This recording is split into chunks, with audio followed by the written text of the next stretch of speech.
morning smelled like burnt coffee and wet concrete. I was halfway down the block, juggling a styrofoam cup and a stale cinnamon roll, when Mrs. Patel waved from her storefront. The window of her corner market was stacked with oranges in a tidy pyramid that I knew would collapse by noon. She always smiled as though the entire street was a classroom and we were all her favorite students. "Long day?" she called. "Inventory audits," I said. "Pray for me." She laughed. Behind her, the little TV on the counter, an old tube, set with a crooked rabbit ear antenna, was tuned to the local news. The anchor's lips were moving silently, captions flickering. Something about a hospital strike and temporary ER closures, but I wasn't listening. A delivery truck honked. A bus exhaled a sigh of brakes. The morning was ordinary, annoying. Mine. I worked on the 4th floor of a brick building that leaked heat in winter and swallowed it whole in summer. I did receipts, numbers, nothing heroic. I liked the shape of spreadsheets and the way they obeyed if you spoke in formulas. On the way up the stairwell, a poster warned us to wash our hands and stay home if we had a fever. There had been hand, foot, mouth at the elementary school down the street, then a rash of stomach bugs, then the thing everyone called the creeping flu. Different symptoms, same advice. Hydrate, rest, don't panic. By 11, the office smelled like toner and too strong perfume. I checked off invoices. Emailed. At my lunch break, I went to the shared kitchenette, where the little flat screen mounted on the wall flickered with round table chatter. 2 doctors in suits debated something over a graphic of red dots spreading over a map like spilled paint. "Is it airborne?" someone asked. "We're not saying that," another answered. The volume was low. Someone had left a fork in the microwave and set off the fire alarm the day before, so we kept things muted now. No unnecessary vibrations. At 2, a siren screamed by the building, then another, then another. We all froze, not because sirens were unusual, but because of how they overlapped, how they stacked like a cord. Trina from HR went to the window and peeked through the blinds. "Ambulances," she said. 3, no, 4. "What's going on?" I asked. "Maybe the hospital strike ended," someone joked. At 3:30, my phone buzzed with a push alert. City Health Department. Avoid the downtown hospital district. Police activity. Shelter in place if possible. We laughed because that's what we did when instructions got spooky. "What's police activity even mean?" my manager scoffed. "Every day is police activity." Then the TV audio spiked on its own, a sudden burst of sound from the wall. No one had touched the remote. The station had cut to a helicopter. Shot. An aerial view of the hospital emergency entrance. A tide of people pressed at the doors, shouting, flailing. Some crawled on top of cars and pounded at windshields with their palms. I thought protest first. I thought panic. Then the camera angled in, and I saw a man rear back and bite the neck of a woman as if he were starved and she were meat. The room went very quiet. "That's fake," someone said. The helicopter shot wobbled as if the pilot had flinched. The EQ. Man's jaw worked and worked. Blood streamed down the woman's collarbone, bright and too real. She didn't scream. She struggled like an animal caught in a fence, then went still. Another person dropped onto the hood of a car from above, AI body falling from the parking garage. It hit the metal and surged upright, moving too fast on shattered legs, hands clawing at the windshield for something inside. Trina reached for the remote with shaking hands and turned the volume higher. A new banner ran across the screen. "Stay. Indoors. Do not engage. Lock all doors." In the hallway, someone shouted. A door slammed. Then the building's fire alarm began to wail. We ran. The stairwell snarled with people. On the 2nd floor landing, a man pushed upward against the tide, shouting for his daughter in daycare on 5. His knuckles were split and bleeding. The alarm light stuttered red, then steady, then red again. My feet felt wooden. The air tasted like copper. By the time we punched out into the lobby, the street outside was full of movement. Neighbors hustling with grocery bags, a cyclist weaving too fast and clipping a parked car, A woman with a terrier tucked under her arm, both panting. Headed for Mrs. Patel's market because Mrs. Patel always had a plan. The oranges had fallen. The pyramid had exploded into a carpet of fruit rolling over tile. The bell above the door clanged and kept clanging. Inside, a boy behind the counter, her nephew I thought, looked at me with a face I didn't know how to read. "We're closed," he said, voice cracking. "Where's Mrs. Patel?" I asked. "In the back." "Is she okay?" He shook his head, or maybe he nodded, and then somewhere deeper in the store, something thumped. A heavy, wet knock, as if someone had leaned their entire body against a locked door. The boy flinched so hard the remote skittered off the counter. The old tube TV hissed to life again, pictures jittering through static. The same hospital, the same stampede. The camera cut to an anchor desk. The woman behind it was sweating. She looked off screen as if for permission, and then straight at us through the lens. "Lock your doors," she said. "Please. Her eyes flicked to the monitor at her shoulder, to a live feed behind her of their own studio hallway. Something moved there, a person walking with a broken gait. The anchor swallowed. "We have to go to break." The screen went gray. The thump came again from the back room, followed by a slide of something heavy across linoleum. The boy bit his knuckle and whispered, "Auntie?" The door shuddered once, twice, then burst outward. Mrs. Patel stumbled, through on bare feet, her eyes glassy and too wide, her mouth split at the corners as if she had smiled too hard and cut herself doing it. She lurched toward the boy, arms out. "Auntie, no," he said, slapping palms to her shoulders. "Auntie, it's me." She buried her face in his neck. Sound telescoped into a pinprick and then exploded. I moved without thinking, grabbed a broom from the mop closet, and swung. It hit her shoulder with a clack of bone. She peeled away from him and looked at me. That was the worst part, how she looked. Not empty, hungry. Her body had learned one rule and deleted the rest. We ran. We pelted the door with our bodies and spilled onto the sidewalk. The sound of sirens was a constant tremor. Down the block, a city bus had angled across the street and died, its doors jammed open. A man in a safety vest leaned half out of the driver's seat with his head hanging backward, mouth working, fingers flexing like a piano player finding middle C again and again. The boy sobbed. She, come with me, I said, and he did, maybe because I sounded like I believed myself. We cut through the alley and climbed the fire escape to my apartment on the 3rd floor. The door stuck, like always, and then gave with a sudden lurch that almost threw us into the table. I locked the deadbolt, latched the chain, shoved the couch against the door like in a movie, even though I had no idea if that would help. We stood there breathing. We listened to the city, its keening brakes, the faraway thunder of a helicopter, the sound of someone screaming on repeat. After a while, the screaming stopped. That felt worse. "My name's Kieran," the boy said. He was shaking so hard the keys on his belt rattled. "I work weekends, sometimes school nights." I started to say, and realized my name. Felt like a small thing, a tag pinned to a body that didn't know how long it would belong to me. "I'm Jonah." We took inventory because that's what I knew how to do. 1 baseball bat, under the bed from a summer I thought I might join a league and never did.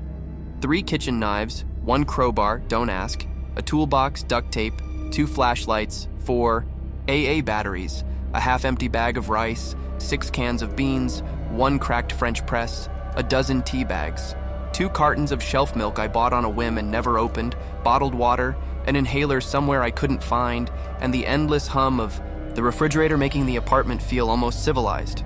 We pulled the blinds, turned off the lights, took turns at the window peeking. The street below shifted from a slide of noise to something stranger. Pockets of stillness. A sedan idled against the curb with its doors open, no driver, radio glimmering faintly. A pigeon. Flock made a frantic circle and then landed on the roof of the bus, pecking without understanding. Farther down, a woman in a bathrobe walked like a sleepwalker, 1 slipper missing, the heel of her foot black with street grime. When a man burst. From a doorway and grabbed her shoulders, she leaned and sank her teeth into his cheek. He screamed and beat at her head with his fists. She did not let go. Kieran went to the bathroom and threw up. Night wasn't night. It was all the lights in every apartment clicking on and off as if the city had developed a nervous tic. It was sirens fading and then returning. Sirens that didn't mean anything anymore because no one came when they cried. It was the helicopter buzz replaced by the chop-chop of a news drone. It was the floor shuddering when someone slammed into the door downstairs. It was my heart keeping time by panicking. Around midnight, the power blinked and died. We watched, the dark pool in. The refrigerator shivered and fell quiet. Somewhere below, a car alarm began to whoop without rhythm and then gave up. I lit one candle, then another, the stubs of birthday candles I found at the back of a drawer. Their light tinted everything jaundiced. I remembered the anchor's eyes on the screen, her expression as she listened to the hallway behind her. Don't think. Count supplies. Be here. Kieran sat cross-legged on the floor with the bat across his lap. His knuckles were bloodless and tight. His eyes were swollen from crying, but he had stopped. He wasn't a child anymore. I wasn't sure if I was a person. Do you think it's a disease? He asked. Yes, I said, because a disease could be measured. Because a disease had steps you took. Isolate, hydrate, mask, wait. How long until someone fixes it? I did not answer. We slept in turns. Woke to morning that arrived without fanfare, the gray sheet of it lowered over the city. In daylight, the street looked grotesque with ordinary details. A newspaper lay on the stairs. The headline, Sports City Ready for Playoffs, like a postcard from a time travelers would find quaint. An orange cat sat on the hood of a car and washed its paw between screams someone couldn't stop making 2 blocks over. We made coffee with a camping pot and the gas stove, poured it through a paper towel. It tasted like burnt hope. We ate cold. Beans. The TV on my shelf was dead, so we listened instead. Neighbors crashing around, a shouting match, sometimes a voice singing weakly and then hushed. Around noon, I noticed something as simple as a heartbeat. The city's sound had shifted from many to less. Fewer sirens, fewer cars, fewer people yelling, more space for nothing to echo in. Don't go to the window, I told Kieran as though looking would make it worse. Around 3, someone pounded on the door and screamed my name. It was Trina from HR. Her face peered through the peephole, big and watery, her cheeks smeared with dirt or blood I didn't want to name. Jonah! She croaked. Open up, please, please. Is she? Kieran whispered. I put my mouth to the crack of the door and said, How do I know you're not? Please, she cried. They're coming. I unlatched the chain. I opened the door. She stumbled in, knees buckling, body hitting, the couch so hard it squealed against the floor. She was shaking from head to toe. She kept looking over her shoulder at the corridor. They see movement, she said, voice scraped raw. They smell something. They hear. How did you? I ran, she sobbed, and then she was quiet. She looked at the bat in Kieran's lap and the knives lined up on the counter, and she looked at the unlit television, and something inside her organized itself into a shape that could speak. It started at the hospital, she said. We saw, I said. No, before that, she said. Do you remember last week? The story about contaminated blood at the mobile donation drive? They pulled it from the cycle. Said it was a paperwork issue. My cousin works at Station 5. She stopped, bit her lip until blood came. Worked. She said they were told not to run it, that they didn't want panic. They said the blood was just thick, prone to clots. Clots? I repeated, as if the word wasn't a hammer. Like jelly, Trina said, eyes far away. Like jam, like it had been alive and then gone thick with forgetting. They sent it to the lab at the university clinic, and then the clinic shut down their phones and said it was a chemical storage issue, and her voice broke. She squeezed her eyes shut and then forced them open. We need information. We have no power, I said. No Wi-Fi. TV, Kieran said suddenly, voice small. He pointed at the dead screen. What if the antenna's still like a radio? It's digital, I said, but I turned the knob anyway. The the television, buzzed, then spat a ribbon of static. "Rabbit ears?" Trina asked, half laughing, half crying. "Nobody has those anymore." "They do," I said, because Mrs. Patel had them, and that felt like a handhold. Everyone said she should upgrade, and she always said, "For what? So I can pay more to watch less?" Kieran dug in a drawer and came up with an old set I'd kept for reasons I couldn't name. We clipped them to the back and twisted metal, until the static shifted from snow to rain to a picture so faint it looked like a ghost had painted it. The audio wavered in and out like a tide. A local news station still broadcasting from backup generators, maybe. The image steadied. A set, lit badly, Anchor sitting alone in a jacket that didn't match her shirt, hair pulled back into an elastic. Her makeup was gone. She looked like an exhausted neighbor. She looked like someone who had been given the last job. "If you can hear this," she said, "if you can see this, do not drink from open containers. Do not accept food from unknown sources. Boil water, close vents, cover your mouth. We have reason to believe that the initial outbreak was not..." The audio went mushy as pudding, then snapped back in. "Not viral. Not in the way we think of viruses. There was a donation. Drive. The blood was contaminated at the source. We have confirmed that a private lab involved in synthetic blood substitutes, Red Harbor Labs, was conducting trials at the hospital. A batch failed, it was recalled. The recall didn't reach everyone. There were transfusions." Kieran made a sound like a kettle screaming. "It's blood," Trina whispered. "It's literally in the blood." The anchor pressed her fingers to her earpiece, eyes distant as she listened. "No, don't cut," she said, a fragile sentence we were never meant to hear. Then, "We believe the contaminated blood altered, repurposed the host rapidly. The afflicted show signs of..." She broke off, turned, shouted off camera, "You said an hour!" and then flinched as someone pounded on their studio door. The picture shuddered. The audio pitched and corrected. "If you've had a transfusion in the last 2 weeks, if you know someone who..." A bang, louder. She went pale. "We need to go. Stay inside. We love you. The screen went dark. We sat in the silence afterward like swimmers who had just realized the water was too deep. My mind unspooled around the word blood until it snagged on an ugly stitch. "How does it..." Kieran began and stopped. He swallowed, throat bobbing. "How does it spread after?" "Bites," Trina said flatly and tilted her face toward the door. "Whatever that jam blood did, it made them a delivery system." "Why would a lab..." I started, and then, "Because we had all been alive this whole time and paying attention. Because money. Because the world was running out," Trina said. "Because people want a miracle in a bottle." We didn't say the other part.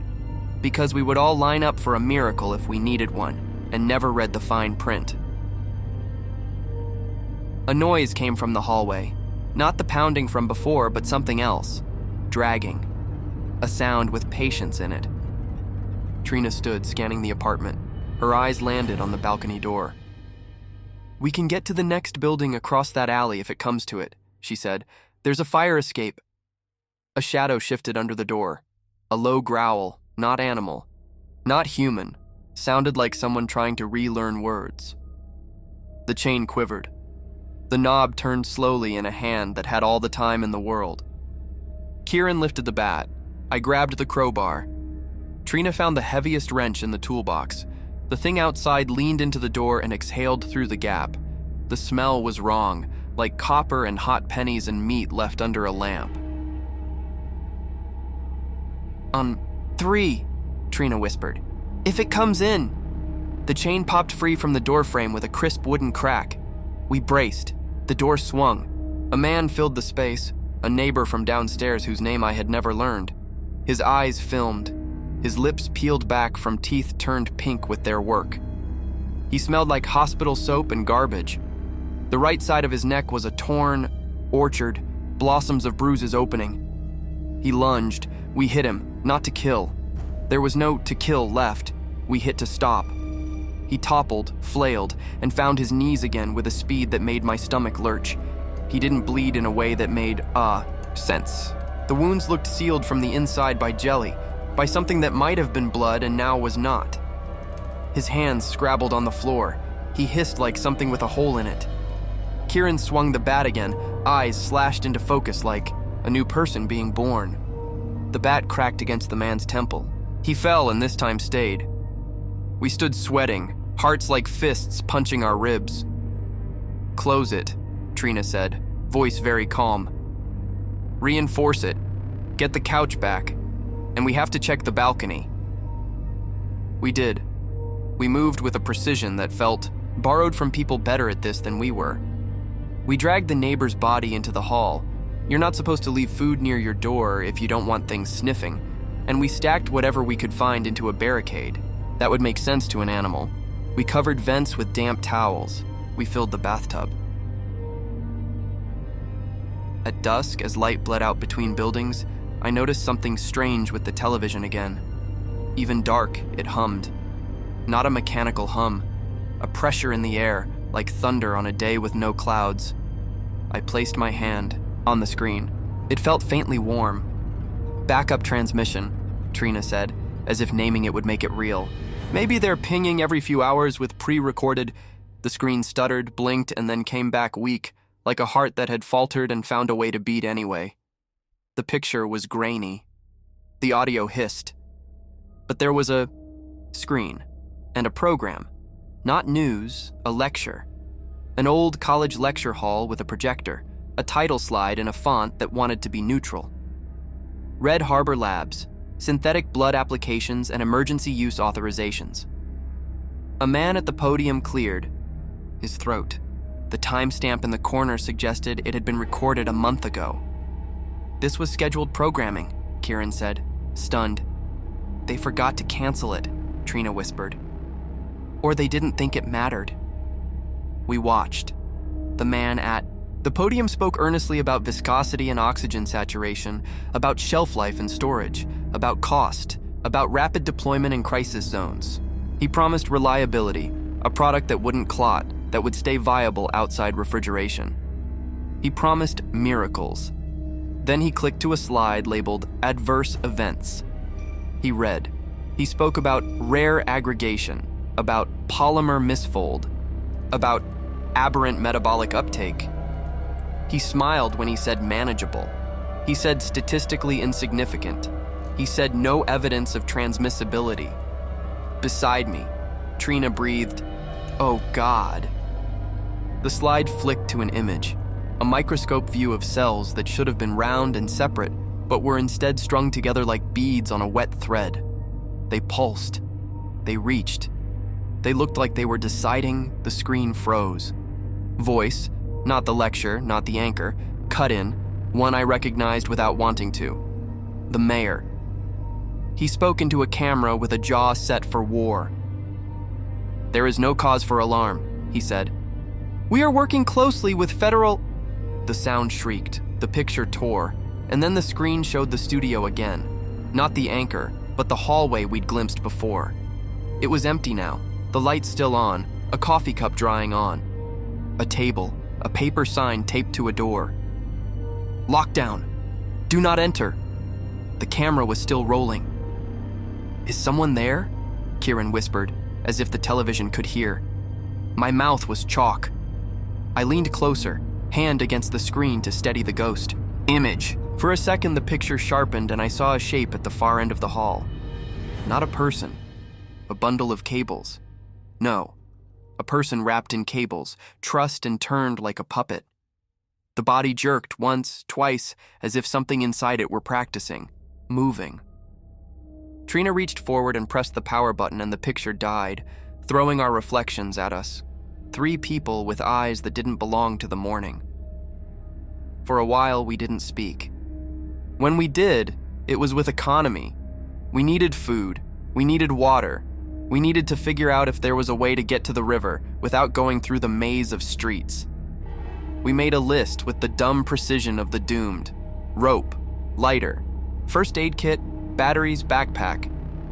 Kieran found an old ski mask in the closet and handed it to me with a small, apologetic smile. "You'll look scary," he said. "We slept in an hourglass of night, and woke to a morning that was thinner than the last, the air a little more hollow. We packed. We argued quietly about whether to bring the couch barricade down and risk the haul. We were still arguing when the radio, my neighbor's old emergency crank radio I had once mocked and kept anyway, crackled in the corner. I had turned it idly while we talked, not expecting anything but static. "Repeat, bridges are closed," a voice said. "Repeat, bridges are closed. Report to..." Static. "For testing, if you receive transfusions in the last..." Static. "And if you are symptomatic, do not enter." Static. A howl like wind, and then a new voice overlapped with the first, breathless and terrified. "They're using the testing centers to..." Static. "Containment. Static. They're bringing people in and..." The radio made a noise like a scream shoved into a pillow and went dead. "Containment," Trina said, numb. "We're rats in a maze." Kieran was looking at the television again, which now only reflected our room. He touched the glass with his fingertips, then snatched his hand back. "It's warm," he whispered. "It keeps getting warm, right?" Before, a bang at the balcony door cut him off. Not a knock, a collision. Something had landed on the balcony from above. We froze. The curtains made a thin, helplessly domestic barrier. The silhouette behind them was wrong, a shape bent at too many angles, weight distributed in a way the body doesn't like. It pressed its face to the glass. A smear shone, not blood, something darker and thicker, like oil with light caught inside it. "Get behind me," Trina said, lifting the wrench. The glass shook. A hairline crack wriggled across it like a worm. "Kieran, the bedroom," I said. "Under the bed. If it breaks through..." He didn't move. He stared at the silhouette with a fascination I recognized as a cousin to terror. "It knows we're here. Now, Kieran." He flinched, shuffled backward, eyes locked to the glass. The shape lifted a hand, pressed its palm to the window. Its fingers spread, swimming with that black-red jelly that had been inside people before it learned to travel elsewhere. The glass creaked. The crack skittered. Then, mercifully, the shape leaned away, as if remembering something else it was meant to do. It moved to the railing and climbed, one leg over, then the other, body folding and unfolding in jerks as if strings tugged it from outside. We didn't breathe until it was gone. The radio stirred again, a whisper. "If you can hear this," a voice said, very close, as if it were in the room with us, "we are moving north to the water treatment plant. The blood..." Static. "In the reservoirs. We have to..." Static. "Cut the source." And then another voice elbowed in. Not human, not words, more like mouths learning noise. A chorus of wet clicks and a hum that vibrated in my teeth. The television warmed. The screen stayed dark, but I felt it. Something on the other end. The dead channel like a curtain with breath behind it. "Don't," Trina said softly. "Jonah, don't touch it." "I need to know," I said, as if knowing would change anything, as if the story needed an ending delivered by a screen. I pressed my palm to the glass. It was warm as body heat. For a moment, one red thin slice of time, the dark lifted. I saw a room the color of old teeth, a pen of hospital curtains, a bed strapped with belts, and something squirming on the mattress that had been a person and now was an idea of consumption. Tubing ran from its arm to a clear bag hanging on a...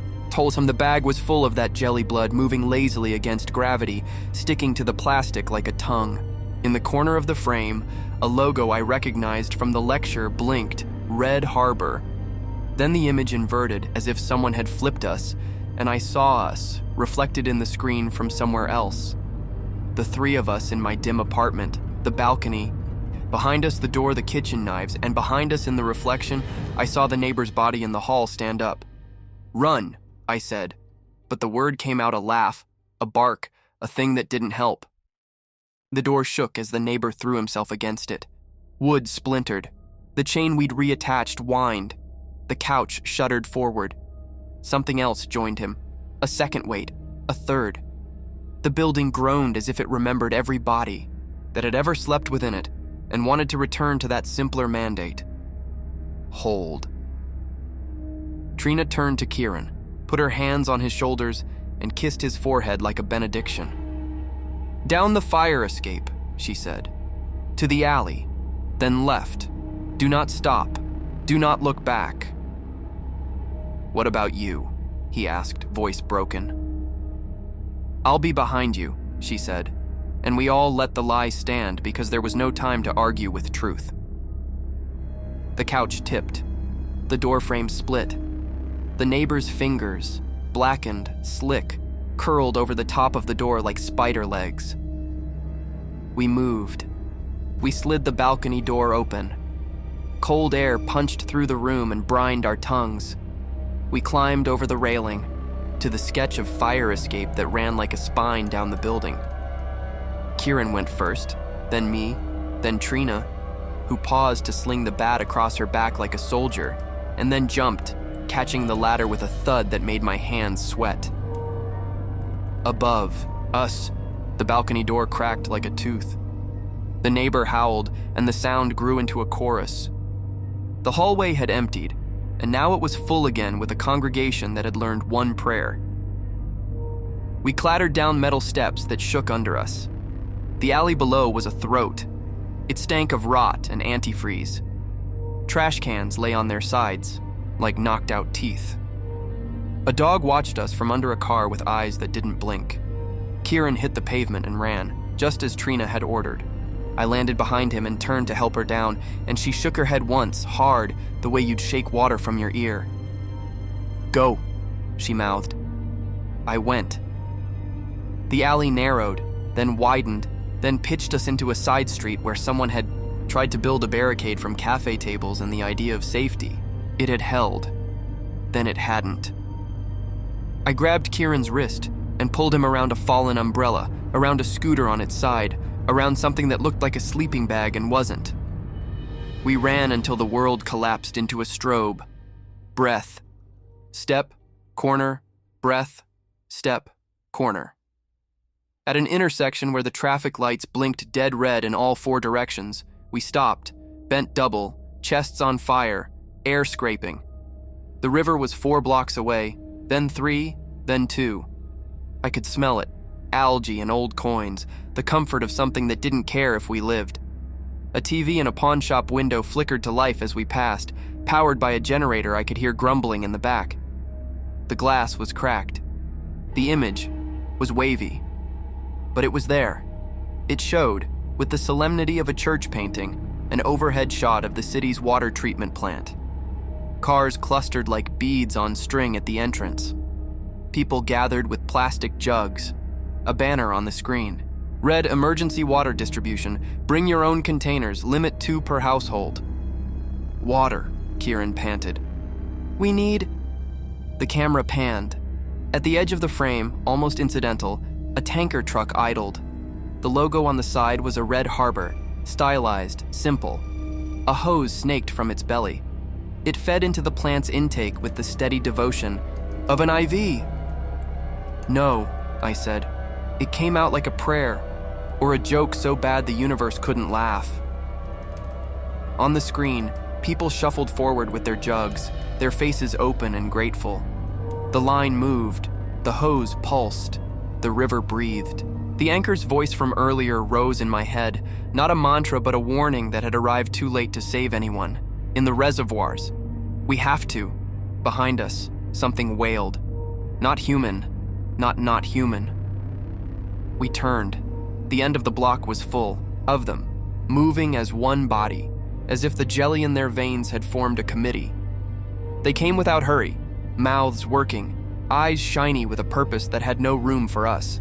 They had learned to move around obstacles.